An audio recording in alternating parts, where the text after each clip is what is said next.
Wannan fa wani al'amari ne, sai dai amma na farko assalamu alaikum, na biyu kuma ba kwa sharing din bidiyoyi na saboda sauran mutane su kalla, kuma yana da kyau a ce dukkan sauran mutane suna kallon bidiyoyi na saboda samar da abin da zai kawo mana ci gaba a rayuwa kenan. To kamar ne da kuke gani wannan wani al'amari ne tukuna yanzu kana kallon sa kana ta tunani wannan wani abu ne. To wannan dai na fari da kake gani kera shi aka yi, kamar da kuma aka kera shi wannan ire-iren su suna nan bila adadin wanda an samar da su. Wannan wani fasaha ne don samar da ci gaba a sauran yan uwa. Kamar da kake gani wannan wani ci gaba ne yake zuwa mana a mu nan bangaren yan Najeriya kenan. Technology ko ina akwai shi, amma ba za ku gane da haka ba, sai dai ina muku nuni da ku yi kasancewa da ni a YouTube channel dina Abba Abk da kuma Facebook page nawa kenan.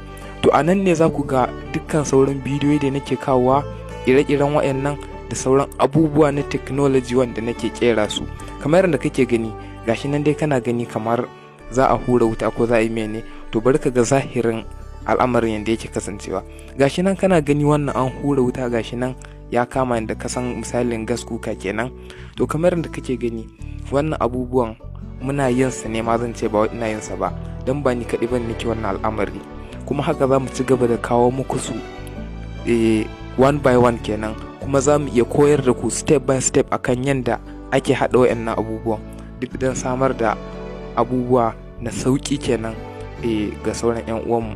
Abin da kawai ya kamata ku ke abinan sharing din bidiyo namu, sai kuma kar ku manta da zuwa YouTube ku danna ku yi searching Abba Abk, sannan ku taɓa subscribe.